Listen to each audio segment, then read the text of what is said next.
Hello viewers, I hope आप सब अच्छे होंगे। आज के इस वीडियो में मैं आपको ये बताऊंगी कि अगर आपको कुछ भी ऐसा कंटेंट आता है जो इंग्लिश में है, चाहे आपके 10th 12th के बोर्ड के एग्ज़ाम्स हैं या आप किसी भी कॉम्पिटिटिव एग्ज़ाम की तैयारी कर रहे हैं जहाँ पर इंग्लिश में कोई पैसेज पैराग्राफ पढ़ के आपको आंसर्स फाइंड आउट करने होते हैं, तो उन चीज़ों पे आज हम बात करेंगे। My name is Poonam Kalra.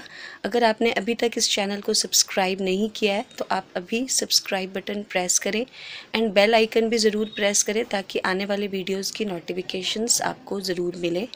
Now, without wasting any time, I am starting my discussion and I request all of you to watch this video till end without skipping, ताकि आपको मेरी बताई हुई सारी टिप्स और टेक्निक्स अच्छे तरीके से समझ में आए और आप उनका सही तरीके से अपने एग्ज़ाम वाले दिन या अगर आप एग्ज़ाम की प्रैक्टिस कर रहे हैं तो आप इन दिनों में इन टेक्निक्स की अच्छे तरीके से अगर प्रैक्टिस करते हैं तो डेफिनेटली आपका रिज़ल्ट बहुत ही शानदार आएगा।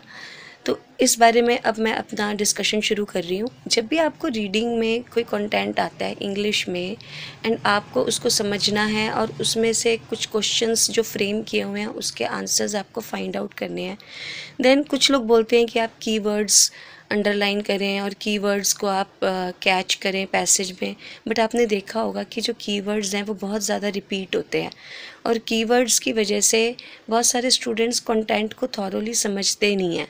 तो मैं आपको आज ये बता दूं कि अगर आप अपनी रीडिंग के अंडरस्टैंडिंग के स्किल्स को इम्प्रूव करना चाहते हैं, आप चाहते हो कि आप जो भी पढ़ो आपको सारा कुछ थॉरोली समझ में आए और आप बिल्कुल करेक्ट आंसर फाइंड आउट करो, तो उसके लिए सबसे ज़रूरी बात है कि जब भी आप इंग्लिश का सेंटेंस पढ़ें तो उसमें वर्ब्स पे ज़रूर फोकस करें। वर्ब जो है वो किस फॉर्म में दी हुई है, वो फर्स्ट फॉर्म में है, सेकंड फॉर्म में है या थर्ड फॉर्म में है, और वर्ब के साथ जो हेल्पिंग वर्ब्स होती हैं जैसे कि has, have, had, did, does, do, इन सबको हम हेल्पिंग वर्ब्स बोलते हैं। इन पे भी ज़रूर गौर करें आप। या मोडाल्स कौन से हैं, शुड, वुड, कुड, क्योंकि इन्हीं मोडाल्स और हेल्पिंग वर्ब्स और वर्ब्स की वजह से आप सेंटेंस को 100% सही नहीं समझ पाते। इसीलिए बहुत सारे स्टूडेंट्स ये बोलते हैं कि हमें वो लोकेशन पता लग जाती है कि आंसर कहाँ पर है, बट हमारा आंसर गलत हो जाता है। अगर ट्रू फॉल्स है या MCQ है, आप अगर पैराग्राफ के हेडिंग्स कर रहे हैं तो बहुत सारे बच्चे ये बताते हैं कि वो करेक्ट लोकेशन फाइंड आउट कर लेते हैं, उन्हें पता लग जाता है कि आंसर इस पर्टिकुलर जगह पर मिलेगा, लेकिन उनका आंसर गलत हो जाता है, चाहे वो ब्लैंक्स हों। तो वो जो आपका आंसर इनकरेक्ट होता है उसका बहुत बड़ा रीज़न यही है कि आप वर्ब्स को प्रॉपरली समझते नहीं हैं। सपोज़ अगर इंग्लिश में कोई सेंटेंस लिखा है कि गवर्नमेंट हैज़ मेड लॉज, तो इसका मतलब ये है कि गवर्नमेंट ने लॉज बनाए हैं। अगर आप इसको ऐसा इंटरप्रेट करते हो कि गवर्नमेंट लॉज बनाती है या गवर्नमेंट लॉज बना रही है, तो इसका मतलब आपने सेंटेंस की टोन को गलत समझा है और इसी वजह से आपका आंसर भी इनकरेक्ट हो जाता है। तो आपके आंसर करेक्ट टोन आप समझें कि बात किस बारे में है। जैसे कई स्टूडेंट्स जिनको ये नहीं पता कि वर्ब की सेकंड फॉर्म का मतलब होता है पास्ट टेंस, पास्ट की बात हो रही है। अगर वहाँ पे कोई सेंटेंस लिखा है कि the construction of roads created problems for the people, तो यहाँ पे जो वर्ब है ये है क्रिएटेड, और ये क्रिएट वर्ब जो है ये अपनी सेकंड फॉर्म में आया है, क्रिएटेड। तो क्रिएटेड का मतलब है कि रोड्स की कंस्ट्रक्शन ने लोगों के लिए प्रॉब्लम्स क्रिएट की। अगर इसी बात को ऐसे लिखा हो the construction of roads creates problems, इसका मतलब है कि रोड की कंस्ट्रक्शन लोगों के लिए प्रॉब्लम क्रिएट करती हैं। तो there is a difference between created and creates.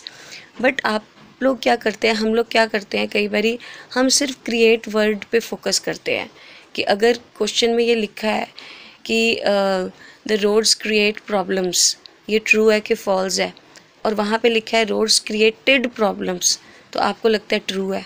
आप क्रिएट वर्ड पे ध्यान देते हैं लेकिन आप ये नहीं देखते कि वो किस फॉर्म में है। या यूजुअली हम जो बड़े वर्ड्स होते हैं हम उन पे ध्यान देते हैं, जैसे प्रॉपर नाउन्स होती हैं, जैसे US, इंग्लैंड, कोई सिटी का नाम है लॉस एंजलिस, हम इन चीज़ों पे भारी भरकम शब्दों पे हम ध्यान देते हैं। हम हमेशा वर्ब्स को नज़रअंदाज करते हैं और ये बहुत बड़ा रीज़न है बेटा कि आपके जो रीडिंग स्किल्स हैं वो इम्प्रूव नहीं होते।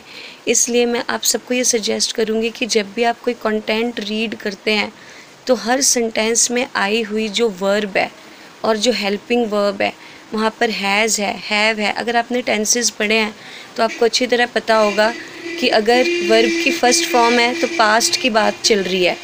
अगर इज़ एम आर के साथ ING है, इसका मतलब रहा है, रही है, रहे हैं। हैज़ हैव है तो कर चुके हैं। ये चीज़ें हम लोग क्या करते हैं, जब भी हम टेंस पढ़ते हैं ना, हम ये चीज़ें ज़रूर समझते हैं लेकिन हम प्रैक्टिकली इनको फॉलो नहीं करते। अगर आप ग्रामर की क्लासेस लगाते हो, आपको वहाँ भी समझाया जाता है simple present tense, past continuous, present continuous. हम सिर्फ टेंसेस के नेम्स याद कर लेते हैं, हम उनका प्रैक्टिकल यूजेज कैसे होना है, जब हम कुछ समझें, पढ़ें, तो हमें इन चीज़ों का यूज़ करते हुए करेक्ट मीनिंग कैसे फाइंड आउट करना है, हम उस टाइम इन चीज़ों पर गौर बिल्कुल भी नहीं करते।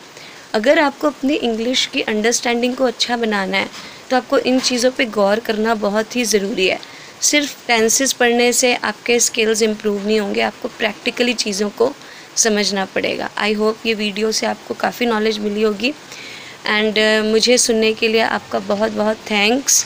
God bless you all. Thank you.